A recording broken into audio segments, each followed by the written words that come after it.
this is also going to make me feel or seem old, but it's just, I guess, just the changing landscape of what it is to be in a band.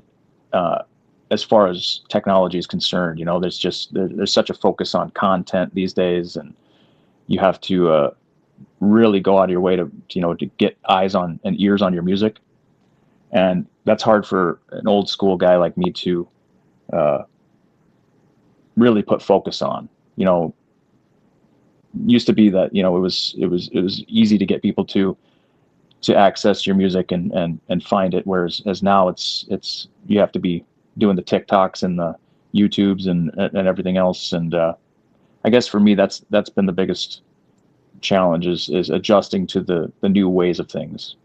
I think that nowadays personality plays almost just as big of a role as the music itself, where it used to be the music spoke for everything. Now there's like people want to like know you. They want like a quasi celebrity thing where they want to like know who you are, how you feel about things, why you do what you do. It's so much more personal, I think, than it used to be, and that also makes it more niche. So finding that balance is the tricky part. I think that we're trying to navigate as a band now. You know, we're older fellas in a newer project, trying to navigate like, okay, how do we do this and not seem like we're the old farts trying to trying to hang with the young kids.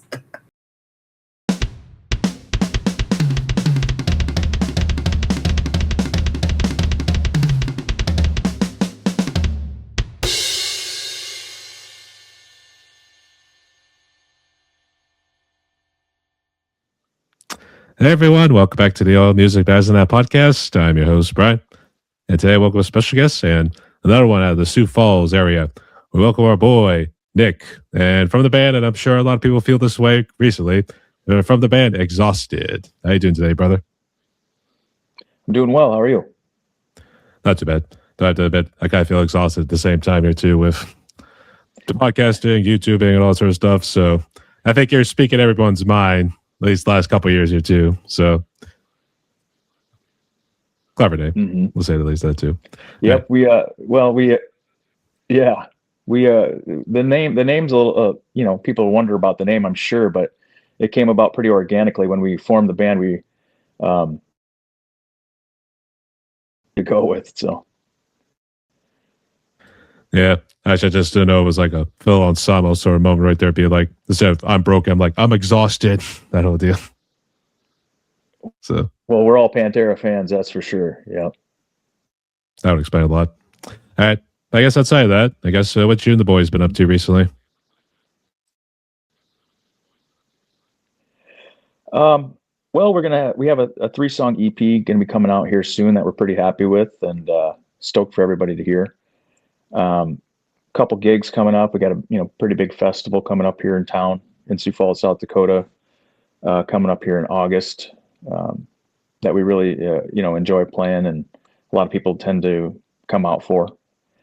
We're writing some new tunes as well. Always getting together and swapping riffs and putting things together. And but this EP is going to be coming out here in June, and we're stoked for people to get some ears on it.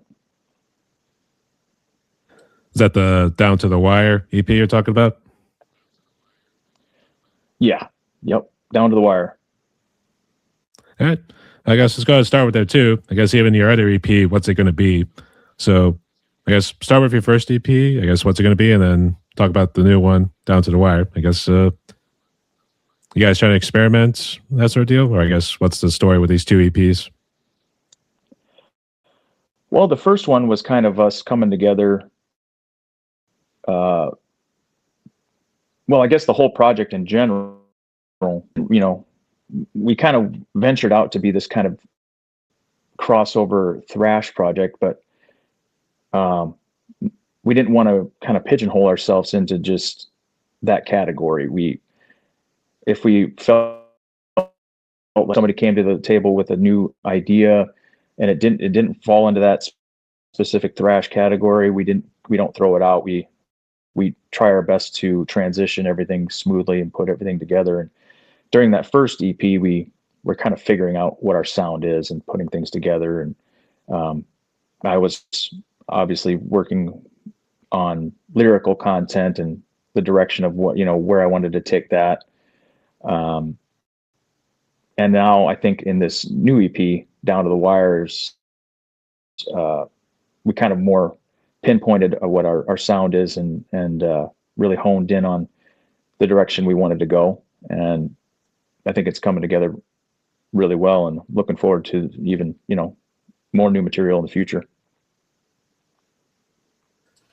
Colby did send me 3 songs, Rubik's Incomplete, Zero Below, and End Result. Are these just the only songs appearing on Down to the Wire? Or I guess what's the other song, or how many songs are on this new EP coming out in June? A total of 3. Yep. So as a band, we have 6 songs available currently on all streaming platforms. I think in today's world, putting out a full-length album might be a little bit much for the average listener, and I think it's a good idea to, offer up three songs or even 1 song. You see a lot of bands putting out just singles and stuff nowadays for the listener to just focus on 1 song, because I don't know, in today's TikTok brain world, I don't think anybody's really listening to whole albums these days. And I think a 3-song is a good way to go, and I think we'll probably continue to put out singles or 3-song EPs as we move forward. A full length LP is the way.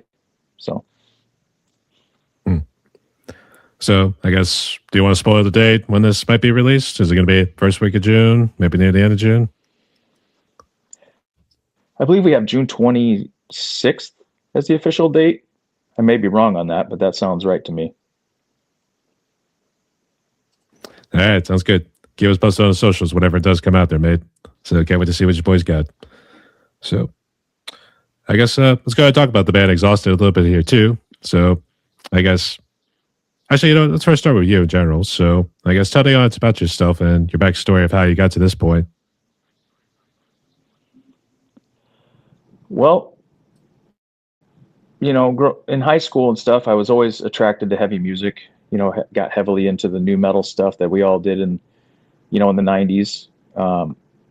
But I always gravitated towards something a bit heavier, and I was into bands such as Silverchair, Marilyn Manson, things like that. And then eventually a buddy of mine burnt me a CD that had some of the Victory bands on it, like Boy Sets Fire and Integrity, bands like that. And I knew upon hearing it, I knew I'd found what I was looking for.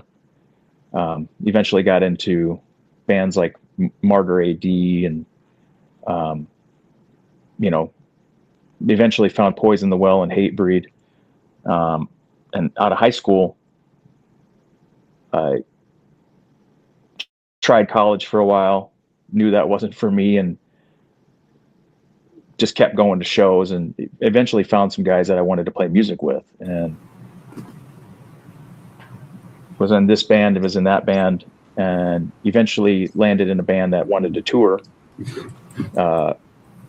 I started off playing bass in that band. Hey, Frank. Hey, how's it going, Nick? I made it. You there, buddy? I had the wrong link. Hey. It's all good. Yeah, it's all good. We're just doing a little backstory on me here quick. And so eventually I joined Nodes of Brandvier, the band that was on Face Down Records. And I started off in that band playing bass. And eventually the vocalist stepped out and we needed somebody on vocals, and I took up that position and toured in that band for quite a few years.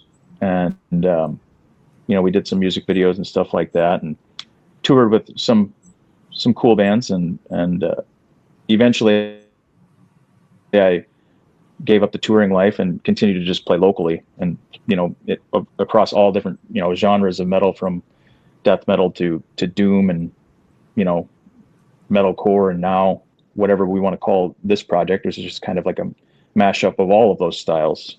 So that's where I'm at.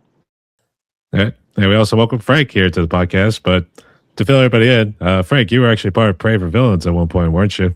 Yeah. I mean, Pray for Villains just kind of, we just couldn't find a drummer, so we just kind of checked out for a little bit.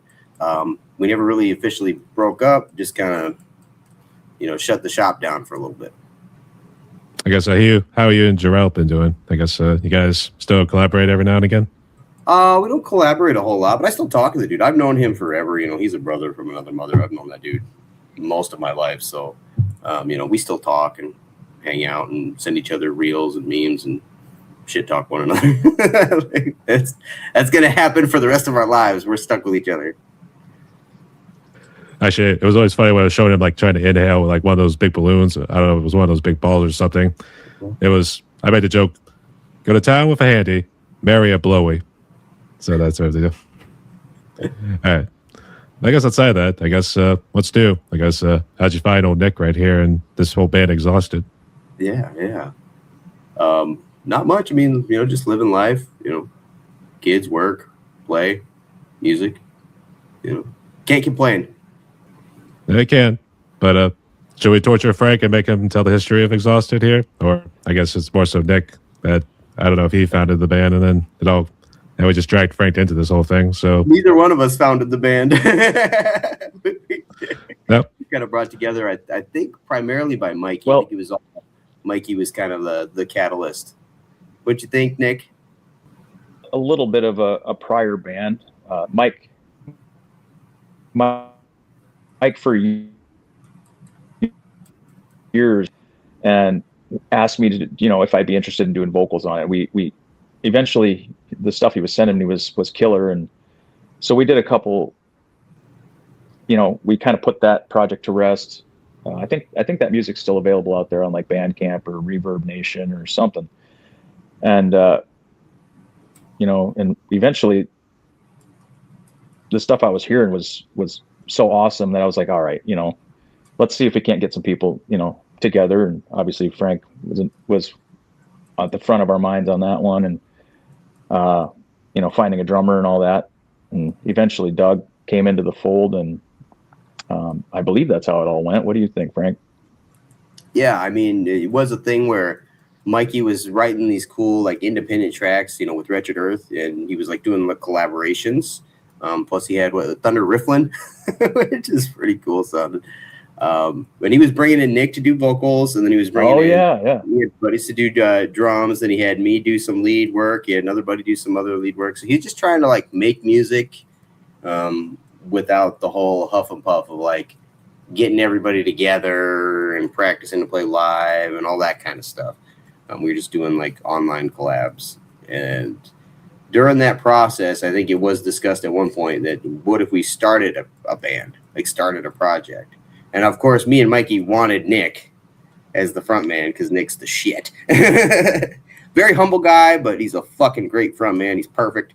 Chill as fuck off stage, but like the perfect guy when he's up there, And then, Nick knows Josh, and we know Josh, and Josh is a fucking killer drummer. So we were like, oh, let's pick Josh. He's like better than any drum machine you could possibly use. Like we bring a riff in, and he knows what to play and when to play it. And then Nick, I think you picked Doug. I think it was you who suggested Doug, and Doug couldn't be a better fit. We needed a big Viking dude with hair. That needed to happen. We're all little bald. Yeah, Doug fits perfectly as the bass player. So yeah, I believe that's kind of how it all came together. Actually, you say Josh Ferry? Yeah, thank you for saying. Yeah. And Traversiad. Yes. Oh my gosh. Yeah. Josh is killer in anything he's in. Yep. Guess in your case, it is a small world after all. So. Yeah. Right. Yeah. I guess outside of the EP, because Nick told me, I guess you have a release date for 6/26 for your new EP, Down to the Wire. But I guess outside of that, you guys plan on doing any shows this year? Any festivals under the band Exhausted? Yeah, I think we got obviously June 13th. We were playing at the Den. It's a free show, but I think it's the only free show we've ever done. I don't think we've ever done a free show before. So, here's a chance to come check us out live for free. Pretty rare. We do have merch. Buy a shirt. That's all we are. It's free to come to the door, but give me $20 for a shirt. So yeah, I mean that's how it goes. We accept donations too. We should just put out a donation tray with one of those LCD things. Read the cost of donations. Yep. Then we have 4 Wins, which is the last week of August, I think. The last weekend of August, I believe. So that's coming up. I'm sure we'll end up booking more shows. I believe 21st and 22nd. Yep. Yeah. We'll probably look at booking more shows later in the year too. So we'll probably try to do 3 or 4 this year, locally. And then we'll see, if good shows pop up anywhere, like a one that really excites us, we'll definitely jump on that one. Yeah. All right, sounds good. Keep us posted on the social, boys. And good luck selling the merch there too. So that's one thing we need $1 for, especially given the high gas prices these days. So. Yeah, absolutely. Yeah. You betcha. All right. Yep. But I guess I have kind of jumped a little ahead, but let's talk about the gear in this case that you guys use for Exhausted. So I guess whoever wants to go first, I guess what gear do you have that you've been using for Exhausted for recording? And if you want to also mention what you maybe use live, go ahead. Okay. You want to go first, Nick? Yeah, I'm not much of a gear guy.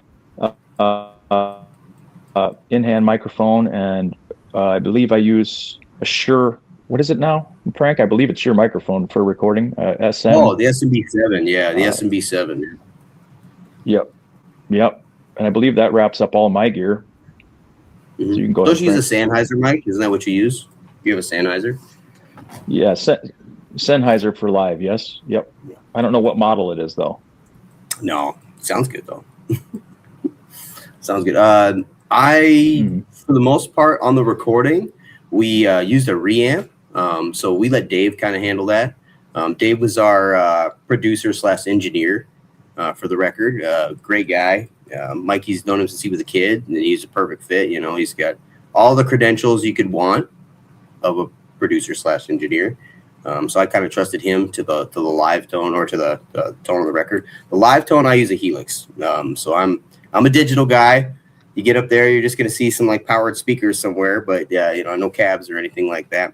Mikey, I believe for the longest time he was running a 6505 plus, I believe. And then he had his crazy cab, and I can't remember what kind of cab he had. I think it was a modded cab. And we both use, different guitars. I think Mikey's got his Les Paul that he was rocking and his SG Gibsons. And then I use Schecter and a Charvel. So those are the 2 guitars I use live. That's good to hear. So I wasn't sure, Frank, if you changed it up since the last time we interviewed, which it's been a year already, or has it been a little longer than that since we last chatted? Oh, it's been a while, probably a year or 2. I mean, I think it was when the Villains EP came out was when we last chatted. That gear, I like to stick with that just because all the effects that I have on there, you could never do in like a pedal board. You'd have way too many going on. You didn't need a G unit, like one of those. So it's a master switch where you can program like 5 or 6 pedals turn off and on at one press of the button, as opposed to tap dancing like crazy. Yeah. Doug's a big Doom guy, so if you look at his, like Doug, our bass player, I can't even get into his gear because I'm not a bass guy, but he's got quite the pedal board of fancy pedals, and he is a tap dance man. He he uses quite a bit of that stuff. So yeah, he's more organic. So is Mikey. I'm the weirdo. I'm the one who's like the outlier. Is like one button just turns it all on, turns it all off. Way easier. Oh, I could definitely say he's Irish in that case if he's doing step dance. Yeah, in your defense, Kirk Winstein from Crowbar just went all digital, and he said he's never going back. It's too easy. He's like, no, now I got this tone that's just perfect in every environment, and there's just no way of going back now. So. No, and that's the thing is like the randomness of amps. I played amps for a long time. I mean, I had PVs, I had the 5153. I had a bunch of amps over the years, and what happens is you put an amp on stage, and I play locally. I'm not touring with it. I put it on stage, and it was working fine at home. that little car trip of 15 minutes Now the damn thing don't work, or it sounds funny in the venue, and I got to start messing with stuff. When I run the powered speaker, it sounds the same every time I do it, so I don't have to ever worry about what I hear on stage, so that I can just focus on performing, right? Because I jump around like an idiot, so I want to make sure that it's all in place, you know. Well, deal with the headache and then having to make the sound guy's life any more difficult than it probably has to be. Yeah, that, and I just try to ignore the sound guys for the most part. I just try to fit within their parameters, and then I don't want to know what they're doing, where they're going. I trust the sound guy to do his job, right? And I just stay out of it. I suppose I've done sound, like live sound at shows, so I learned, like, it's better if the musician doesn't know what's happening. You just let a good sound guy do the job. Because a good sound guy is going to make you sound good. He doesn't want it to sound bad. Then it makes him look bad. He don't want that. You know, so. That's for sure. So, all right. Nonetheless, go out to see your boys. And I guess can't wait to see. Do you guys post a good bit on social media yet? Or are you guys wait till you get these shows in before you start posting on there with any pics or video? Well, we do a little bit of posts and playthroughs and things like that. So definitely check out our social medias. I believe it's Exhausted Band is our tag to find us. But yeah, there's playthroughs where we're definitely going to have some more content coming out closer to the record. So you'll be able to find that kind of stuff and check us out and let us know what you think of the record. You know, even if you want like physical releases or things like that, please let us know and we can see what we can do about making that happen for the fans. They like it. So. All right. This one here is more for Nick, but Frankie, you can also kind of see the whole thing with the influences in this case.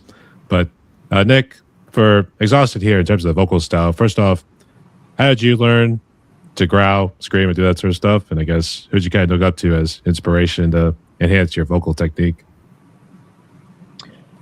Well, it's where I was injuring myself early 2000s. There was a lot of the screamo scene was kind of big.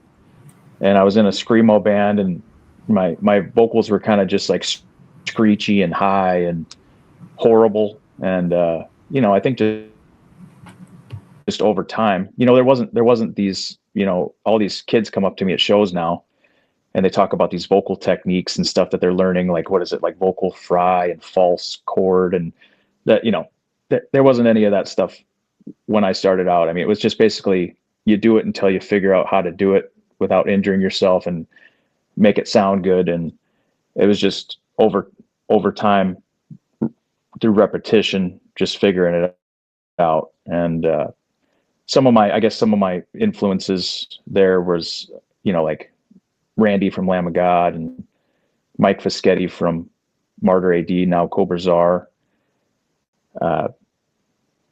Yeah, just, you know, all of the Victory bands, all the Trust Kill bands that I was listening to at the time, just learning how to, you know, have my voice and have it kind of sound more like me and trying not to emulate other vocalists.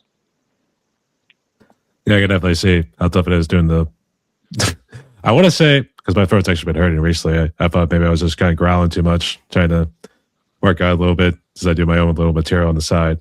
So I think that's why my throat feels a little sore, let alone a little lower that you're hearing now.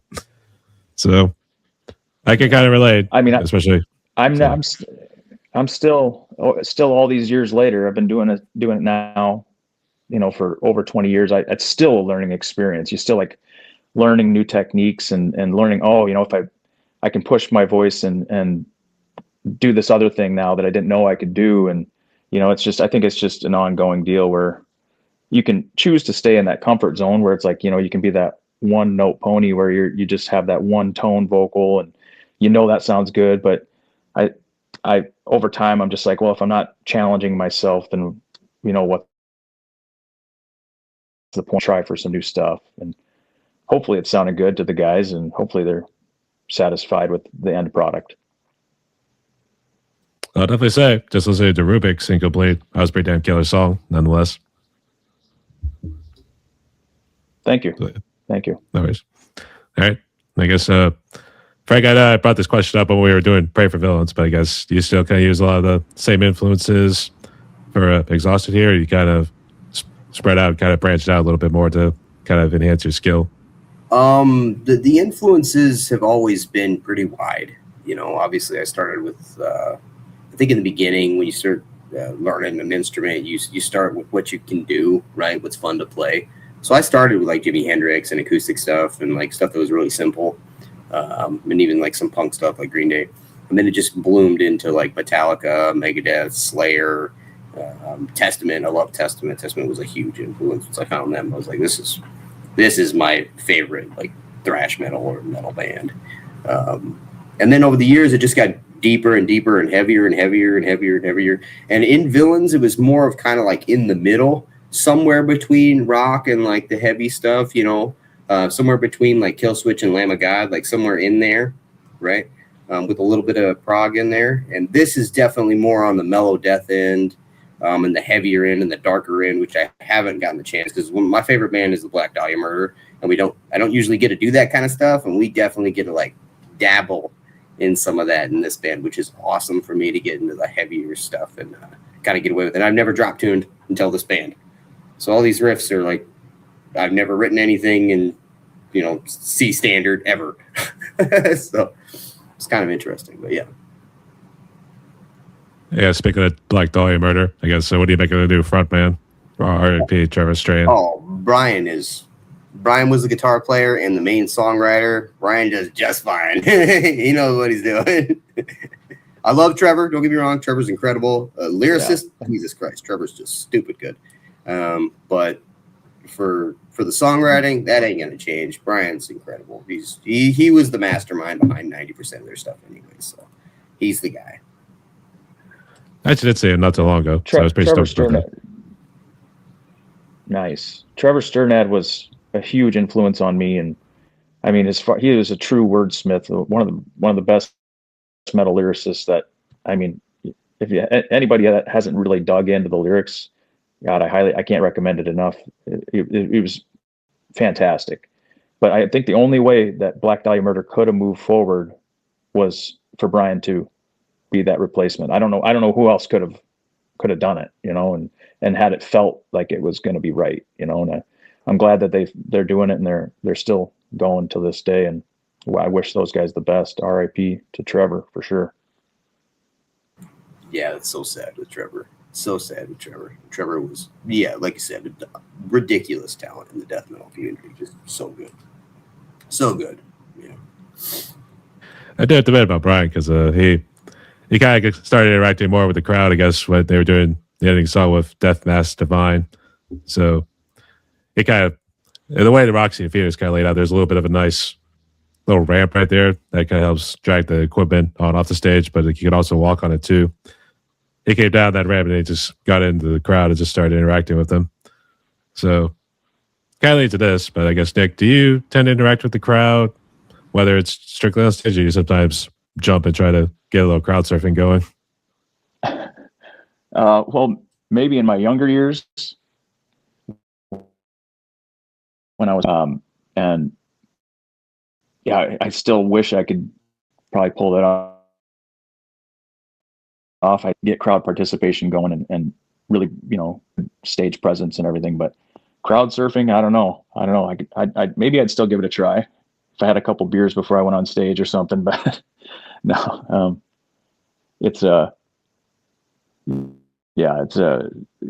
don't know about the getting too wild on stage. Jumping, I could, if I even did a jump, I could pull my hamstring or something. So we had to take it easy. That's unfortunate.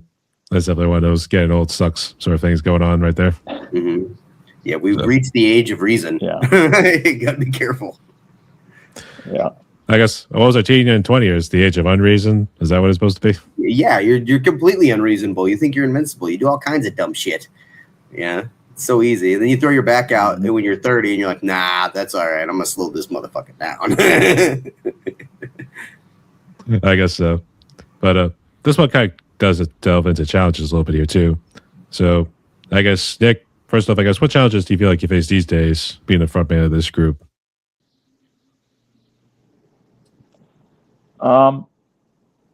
This is also going to make me feel or seem old, but it's just, I guess, just the changing landscape of of what it is to be in a band, as far as technology is concerned. There's such a focus on content these days, and you have to really go out of your way to get eyes on and ears on your music, and that's hard for an old school guy like me to really put focus on. Used to be that it was easy to get people to access your music and find it, whereas now it's you have to be doing the TikToks and the YouTubes and everything else. And I guess for me that's been the biggest challenge is adjusting to the new ways of things. I guess, Frank, you think you still kind of face some of the same challenges these days, or you think it's just getting old at this point? I don't know if it's necessarily getting old. It's just because I was the era after Nick, technically. I'm like, about 10 years behind him as far as when he started. So technology is already kind of turning into a part of it. I think that nowadays personality plays almost just as big of a role as the music itself, where it used to be the music spoke for everything.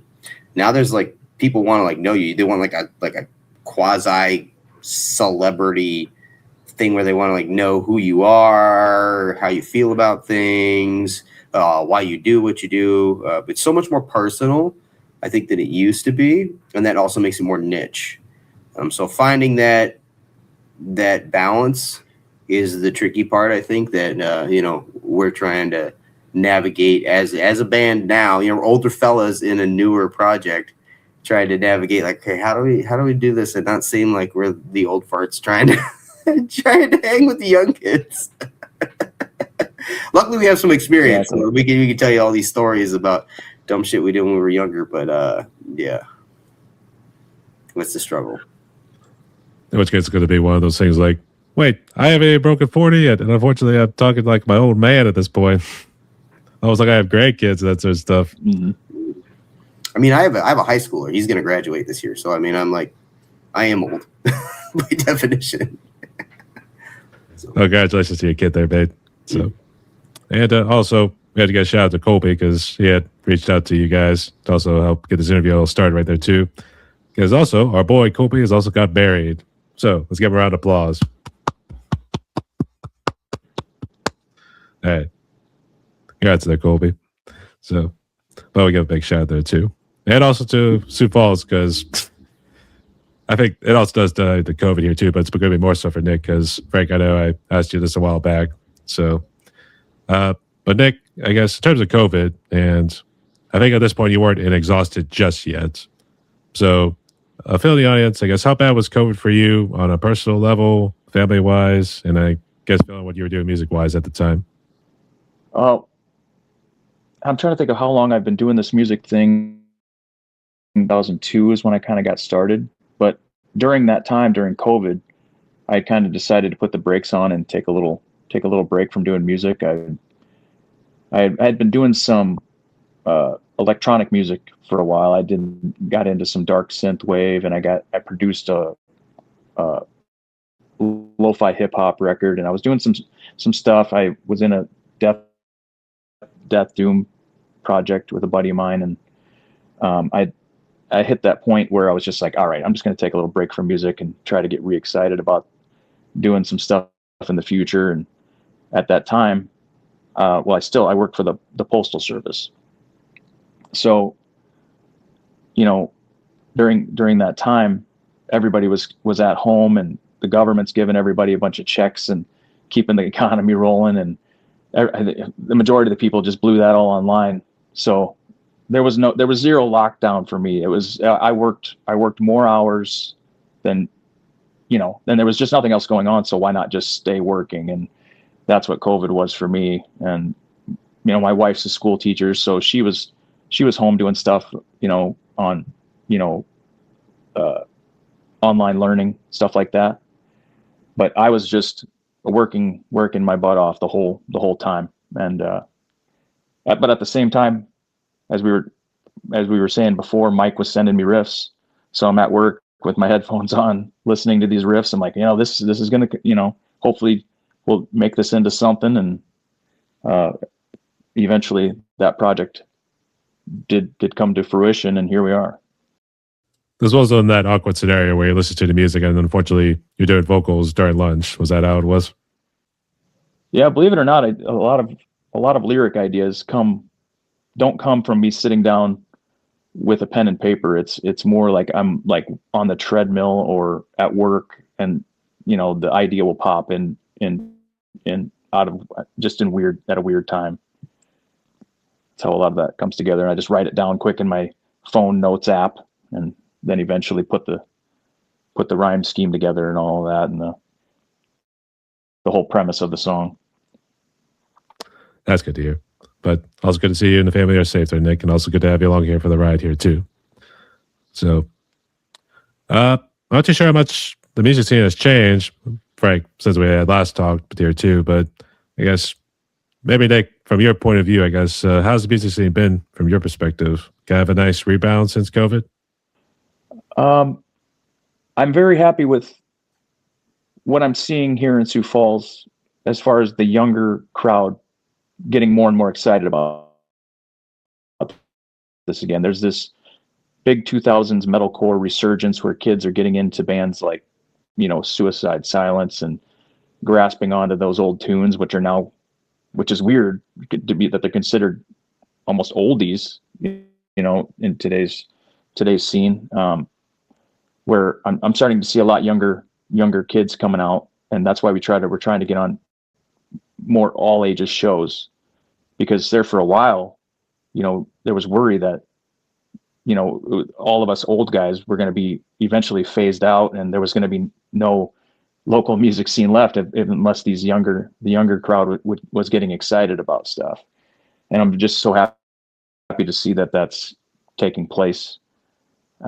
So I think it's alive and well. On the other hand, I think shows are getting more expensive. Obviously, gas, we talked about, it's getting expensive, and just getting people out of the house and out into the community and having the money to spend on what is now at, a lot of times over $20 to get into a gig. That's the challenge, I feel. I guess, Frank, do you want to add anything else? I know I asked that question to you a while back, but I guess, did you want to add anything since we last chatted? I agree with Nick. It seems to be there is kids that are converting over into like the metal scene, because there's a lot of pop music. Like I have boys, I have young boys. Some of them are teenagers. 3 of them are teenagers, and surprisingly, my boys prefer rock music. They do listen to a little hip hop. They do listen to a little pop, but they like rock music too. And then they get into some of the metal too. So that's kind of surprising to me, because for the longest time I was worried that they weren't going to like any of it because they all like the other stuff. And then it kind of grew on them as they got older. And it's cool because we played with some local bands that were definitely kids. They were like 18, 19 years old. And there was a big old pack of kids following them around. Those all ages shows. I think me and Nick both missed those, where it's like we're not just playing to adults who are 21 and older. We're playing to like the generation we're trying to inspire, that inspired us. That's what happened to us. I mean, that's what I'm sure Nick's sharing the same thing. I was a kid when I saw some of these metal bands, and that's what made me want to fucking do it. It's like I saw some of these bands as a kid. So I hope that continues, and it seems to be going that route. So I think we're really trying to do the MySpace revival. What happened there, like 2007, 2008, especially with Suicide Silence and all those bands there too. So I guess they're trying to recapture that sound, but I don't know how you're able to at that point. I don't know if it was just strictly MySpace just had good plugins or something. I don't know. I wasn't really paying attention at the time. I was just happy there was music, that sort of stuff.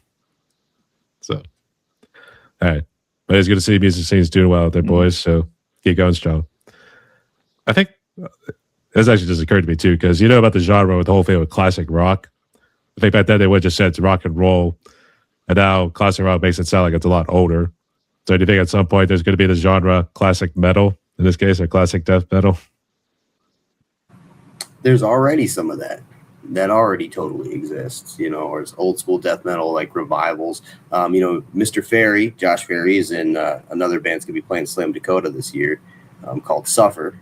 You're right. And those guys are that old school death metal kind of coming back 20 years later, you know, like bringing it back. So I do think there is going to be a whole genre. Yeah. Immolation is definitely one of those. I mean, there's bands that have been around Nile. These bands have been around 20 plus years, you know, so that's coming back for sure. And there's going to be bands. There is bands like Creeping Death is one of them that's bringing that old school death metal stuff right to the forefront. You're like, all right, cool. Yeah. No, it's like Jesus World, that whole deal. Mm-hmm. So, it's all good. Keep it going strong there, boys. So, let's see. We talked about challenges. I don't know if I asked this, and I don't know, Frank, if I asked this to you too last time we chatted, but what do you guys make of both AI and social media these days? I know there's some uses for it, but do you think maybe it's humanity is kind of relying on them too much? I don't think AI will ever replace creativity. It'll let people who are creative maybe use it as a tool. It'll also make people who maybe don't understand the technical side of music able to create an idea and watch back or listen back. You know, I think we're going to find it in animation, in movies, in everything. There's going to be a lot more creativity kind of going around, but the crux of being an original creator is still going to be very hard for AI to replace. It just is. It's mimicking. It's a mimic. And I think we found over the years I've played with a lot of musicians, and some of them are, I mean, they're crazy good musicians, but as far as the creativity part, they're not really the songwriters. They're not really the crux of that. They're more of like better at, you know, like getting sheet music and playing it back than they are at starting from scratch, trying to create their own voice within music. And I think that's going to never be replaced by AI. I just don't think it's possible. That's the human element. It's just not going to be messed with, I don't think. I guess, Nick, did you want to throw anything in, or do you think Frank kind of hit the hammer over the nail? Yeah, I mean, I don't think this AI stuff's going away. Unfortunately, as much as some people would like to see it disappear, I agree with Frank. I don't think I think people are going to continue to want human-made art. I'm certainly going to always want it. I've heard some of the AI songs that have popped up like on Spotify, and I'm not going to lie, they're incredible. So I can't really deny that. But, you know, I also saw an interview the other day with Diplo, and he's saying, you know, he's been in all of these Hollywood, you know, studios, and in almost all of them, they're all using AI programs to help these pop artists write their tunes. And that's kind of disheartening. But I believe that in the heavy metal genre that we're in, I can't see that. I can't see that becoming a thing. You know, just the human element is I think what draws people to it, and I'm hoping that will carry on. Yeah, I guess all in all, I don't think it's going to go away, but I don't think it's going to take over the way they think it's going to. We will always have the ability to reject it. So. Yeah, I do have a little further point. I think we see ebb and flows in music like crazy, right? Where you'll see like a good example is, grunge music was the response to 80s hair metal, right? So you're going to find that with AI. There's going to be this crazy influx of, highly processed, perfect hooks, perfect everything. And then you're going to see the stripped down pop music come in where it's more like in a garage, more raw sounding, more like on TikTok where you see real videos with real people and it's not a big production. You're going to see that happen in music too. I feel that always happens, and that it's like our society self-corrects at some point. So I'm not too worried about it because that seems to be the trend no matter what happens. I guess we're putting the album together in terms of production, and I don't know if you guys, I guess whoever did the artwork for you guys for your EPs, yes, go give shouts to him first, and I guess describe the sound and even the artwork for your EPs. I guess who did the honors for both? Our first EP was recorded by Jeremy Schaefer in Scotland, South Dakota. And he did a wonderful job. We enjoyed our time doing that. And the artwork for that one was by a gentleman here, an artist that does a lot, which we wanted to go with kind of a bright, eye-catching color schemes and stuff. And he knew exactly what we wanted to do there. For this new one, Down to the Wire, I wanted to go with an actual live, like a real painting. And on Instagram, this artist, he goes by Datura AD, who's a South Dakota native. And one thing about this whole thing is, this whole project is, I wanted to keep everything South Dakota. Like our producer on this new one, Dave Vanderlinde, he's from Brandon, South Dakota, now lives in LA.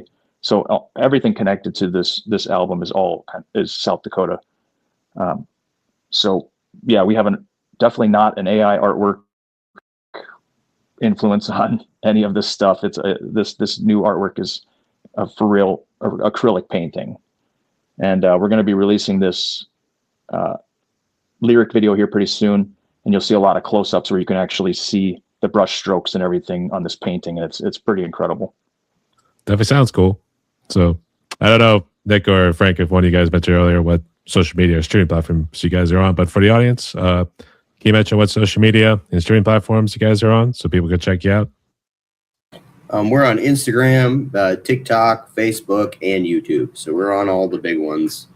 I don't think we have anything like on any of the other ones. I guess we're a little old. We were behind on those. So if there's a new one popping up, we probably don't even know about it, to be honest. But those are the ones that we primary. That Be Blue Sky apparently is a new one, or what some people seem to be going towards. Oh, maybe not so much like Facebook, but it's like something at least. Okay. So it's whatever. All right. Sounds good. All right. Do you guys have some time for some phone questions real quick? Sure. All right. I know Nick said we were getting ready to do a band practice here pretty soon, but all right. Let's see how it goes right here. But so Frank, I think you already know about these phone questions here, but let's see if your little hobbies or things that changed since. But okay. I guess what would you say is currently your favorite food?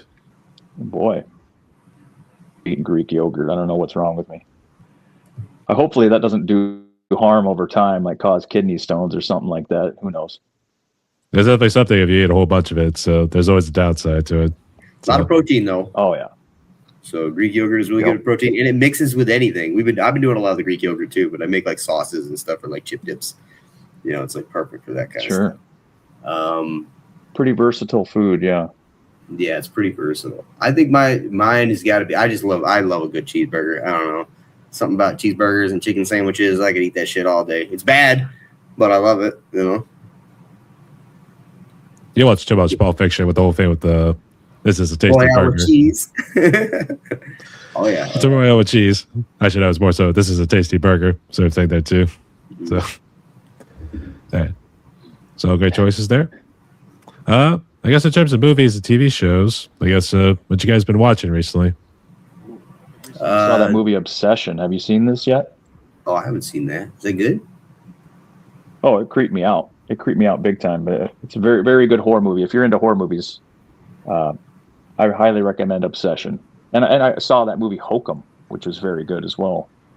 It seems like a good time for horror at the moment. How about you, Frank? Yeah. I saw Mortal Kombat 2 in the theater recently, and it was the shit. It was great. I got to see that. They do. You see all the moves. It's basically like the tournament itself, and people start dying like right away. It's like not fucking around. It's like all up in the world of Mortal Kombat. So I really liked that. And then we watched a movie called War Machine, which was incredible. Had Alan Richardson in it. Oh my god, it was awesome. He's basically like a ranger in training, and then this extraterrestrial ship shows up in their training exercise, and it gets crazy. Yeah, it's very good. It's very good. It's on Netflix. I guess for the Mortal Kombat movie, did somebody yell? I watched that. It's actually, I really, really enjoyed that. War Machine, is that what you watched, Nick? Yeah, finish him. Yeah, I watched that. That was great. I'm also a huge Mortal Kombat fan. Mm-hmm. I guess Frank, did somebody finish him? That whole deal they were about the guy. For sure. Oh, for sure. Yeah, because I mean, and then the other thing that's going around my household is all my boys are playing Mortal Kombat too. So we got this little like poisonous Mortal Kombat bubble in my house. You can see all the gaming shit. Right? There's a bunch of shit. I got four gaming platforms. My girlfriend plays gaming, and I play gaming too. So there's a lot of gaming going on here. But MK is kind of like the focus as of late in the house. Seems to be the dominant force. So you guys are going to be ready for that tournament. I guess they hold somewhere. I always thought like the big ones they held were like in Japan or something. No, they hold them in the States. So they actually have like a major gaming league where they actually people professionally play Mortal Kombat and like Marvel vs. Capcom and all that shit. And some of these guys make six figures, which is wild. You know, you can make money playing video games now, which is crazy. It just makes me wonder how I'm doing so bad in the music. why I don't make money here. Yeah. I guess all right. Oh, great choices. Actually, The Back Rooms, that's what it was. I think they got a new horror movie called The Back Rooms, which I know was based off. It was actually a computer game. He just tried to navigate all over the place. That's actually pretty funny because there was actually guys who were playing it. They were just they get all those funny reactions, all that sort of stuff because they're walking through getting freaked out when they get chased by some monster or something. And I guess for the next one right here, I guess what do you guys drink in terms of alcohol and non-alcoholic? I have slowed down a lot in my age, but if I am drinking, it's either a good bourbon or scotch or a well put together amber lager, like a craft lager beer.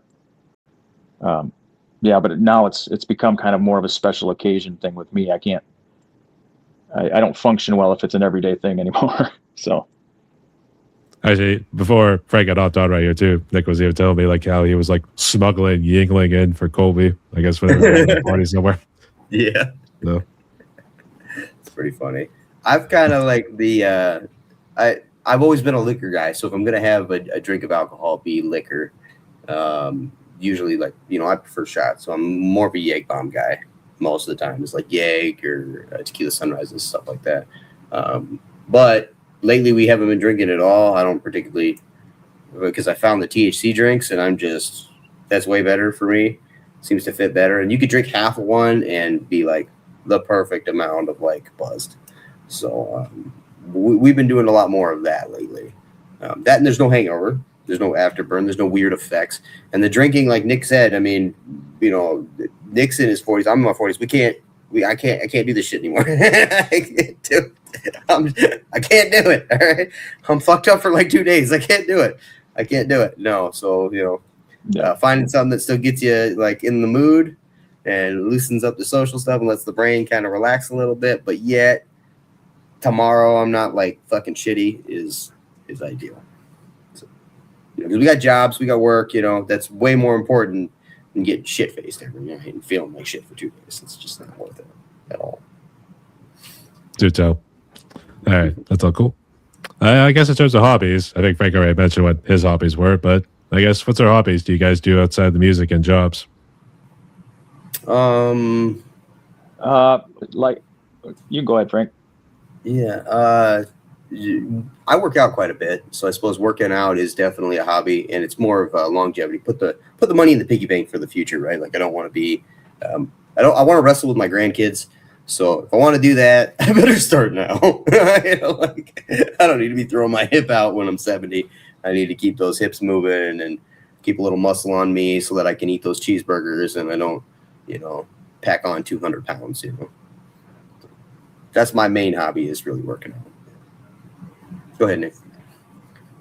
I personally, I spend a lot of time in the gym myself too, and try to stay in shape as I get older. And I also do a little bit of gaming on PC. I'm currently playing Subnautica 2, which is a diving game. Sounds pretty simple, but it's extremely awesome and immersive. Just love it. I like playing a lot of horror games, and I'm married. My wife keeps me pretty busy doing all kinds of different things, and don't have a ton of time for outside of work for time consuming hobbies, unfortunately, anymore. Playing bands. That's probably a big hobby. Yep. It's definitely good for the health side there too and everything outside of the gym. So we can see why. All right. And the last fun questions. Yeah, I guess what you guys been listening to a good bit recently, whether they're independent musicians or what we consider mainstream artists. Frank's reaching for the phone. I think it needs to look at the Spotify. Yeah. I got to look at the Spotify. There's so many bands now. It can be a little bit alarming. So, Nick, if you know yours off the top of your head, go ahead. Oh gosh, I'm always listening. I've been on a big Radiohead kick lately, but some local bands that I just mentioned to these guys: Cobra Czar out of Minneapolis, Den of Thieves is also another really heavy band out of Minneapolis that I've been getting into. Got on a big Meshuggah, always on a Meshuggah thing. I mean, I'll get into like 311 for a while and listen to like primarily 311. Yeah, it just depends on the day. I got into like a techno phase not that long ago where I was primarily listening to techno. At my job I can wear headphones the entire day, so I can go through a lot of different genres in a day. So.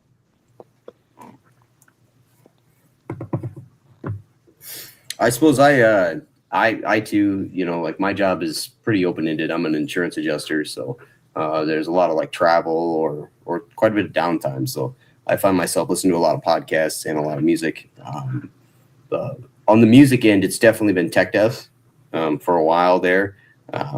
I found the guitar player for Arcspire, Dean Lamb, on YouTube, and then I started listening to more and more Arcspire, and then they just came out with records. So it was like, oh, I really like this band. And then they kind of put me down the rabbit hole of all the other stuff like Zenith Passage and In Theory and some of these other crazy tech death bands. And I've always loved Psychroptics, Eruption. There's quite a bit of the tech death stuff I like, and I could never like really play that stuff in any of the bands, but in Exhausted, I play on that. Yeah, sprinkle a little bit in there. I like that stuff. And I would like to like do a few moments of let's push the limits. Yeah. So that's kind of what I've been listening to. Those are all great choices right there. I always got a kick out of Arcspire because I guess their more recent song they came out with, the vocals is like kind of jibber jabber, go real fast with all his vocals. I like. Okay, as if it wasn't hard enough to know like what the vocalists are actually singing about. That was just even difficult. So yeah, he's like Tech Nine. He's just hauling, but his technique is wild. If you watch the YouTube video with his technique, as he's inhaling, he's saying words, and as he's exhaling, he's saying words. So inward singing from Tenacious D is real. There's a guy who's inward screaming, and it's quite incredible. That's pretty cool. He's an incredible vocalist. Yeah, he is. I don't know what he was doing in the fast food restaurant or some sort of kitchen in the back there with that music video. Hacking people up for barbecue, but unfortunately that'd be mortician in that case. So, all right. But those are all great choices there. All right. So, boys, we're down to one more question for my podcast. I guess before we jump into it, would you guys like to ask me a question real quick? Yeah. What is your favorite record right now? What have you been listening to? That's tough. Because I do a lot of drum covers on the side, so unfortunately, I have to listen to a good number of bands that I want to cover in order to get the drum style down and everything. So it's been like Immolation's Failures for Gods, and let's see, I've been doing D-sides, Scars of the Crucifix. So unfortunately, to list like a favorite album, I think the one that I listen to there's actually two I've listened to a good bit on either long plane rides or car rides. It's either Between the Buried and Me Colors or Niles in Their Darkened Shrines. Colors is so good. It's such a killer record. I know. And then the whole like live DVD with it, and like how perfectly recorded it was, and that they pulled that off. I don't know if they did 3 shows or however they did it, but it sounded great. I don't know.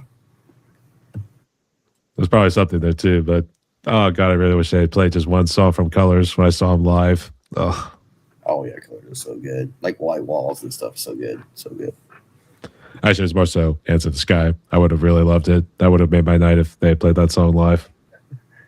Silkies is good too, but that's from the previous records. Yeah, Alaska, yeah. They did play that one. They usually close with that one and put that one towards the end. Yeah. Well, this one, when I saw them, it was a celebration of Coma Eclectic, and then they closed out with Alaska. Yeah. So. All the records are good. I'm not knocking any of their other records. They got great records, great moments, fucking crazy band, unbelievable talent. I don't know how many people want to listen to 12-minute songs, but if you like 12-minute songs, these guys are up there, right? So it's mostly for the long car rides, but I make an exception every now and again. So, all right. Anything else? No, thanks for having us. Appreciate that. No worries. We do have one question left, but here's how I worded. Beck kind of knows about this one here too, but let's see if his answer is a little different than last time. But given the amount of negativity that you guys have been seeing going on in the world these days, what you see on the news and some social media posts kind of being political and that sort of stuff, these days I feel like people need some sort of hope. So what would be your message of hope for musicians and people out there so they can move forward with their lives as well as their kitty cat? Well, we actually have a song called on our first EP called "What's It Gonna Be," and it's about that exactly. You have to really just decide how you're gonna go out and experience the reality that we're faced with, and I think it's really just about refusing to pick sides in this political climate.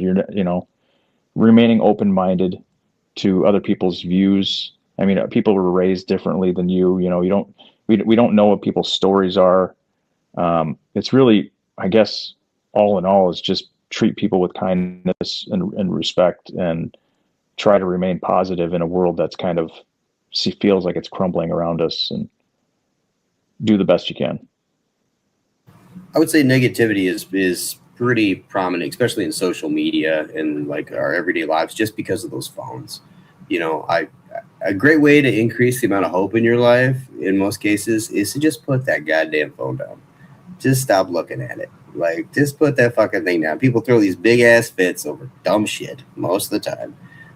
I understand that there's a lot of horrible things going on, but there's also a lot of good things going on. It just doesn't get broadcast as much.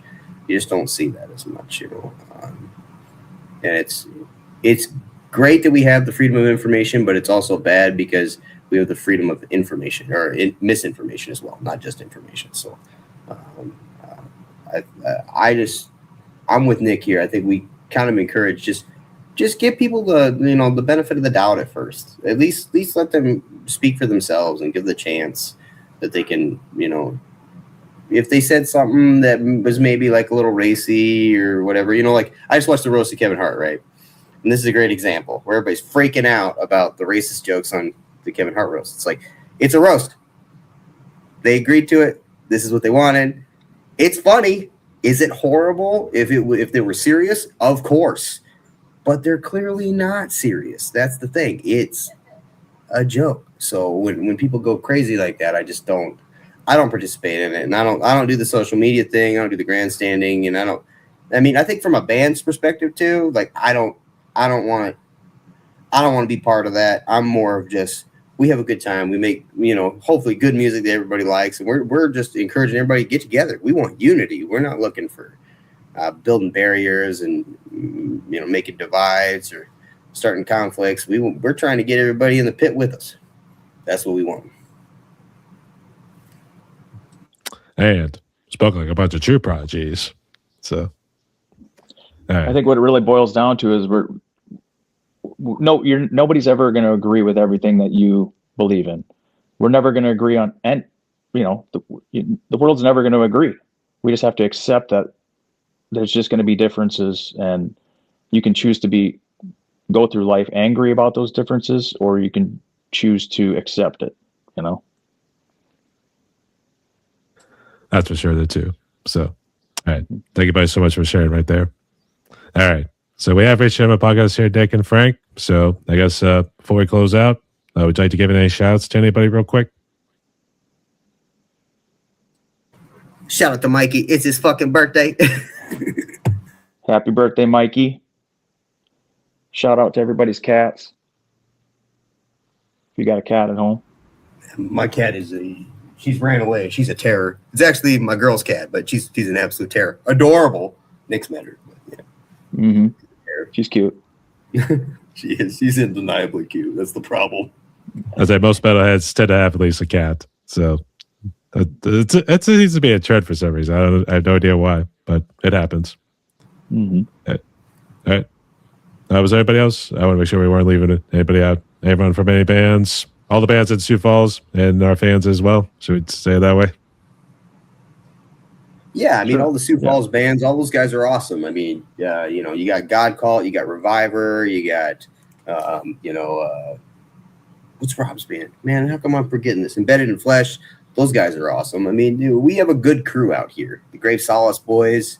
I mean, there's a good crew of bands. If I forgot any, I'm sorry, but it's in the moment. There's a lot of great bands out here. Four Winds, a lot of them are coming back, which is cool. You're gonna have Marching Arms coming back, so definitely come to the Sioux Falls scene. If you're in the surrounding area, just come out for a show every once in a while. I bet you'll be surprised as to what you hear. Yeah. All right.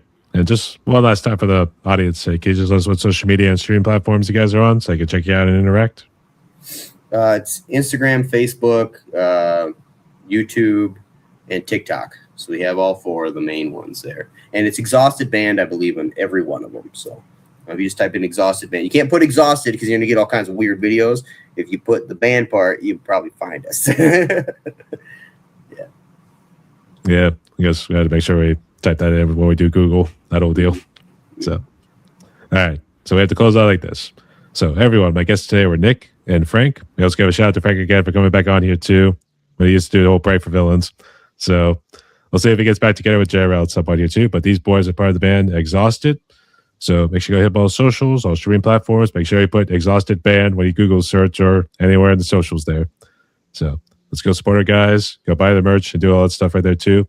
Let's support our brothers and sisters out there. So, all right, Nick, Frank, you guys stay safe because you know there's one pretty fucked up world out there. Not God. Lastly, strike a pose. Stay tuned, y'all.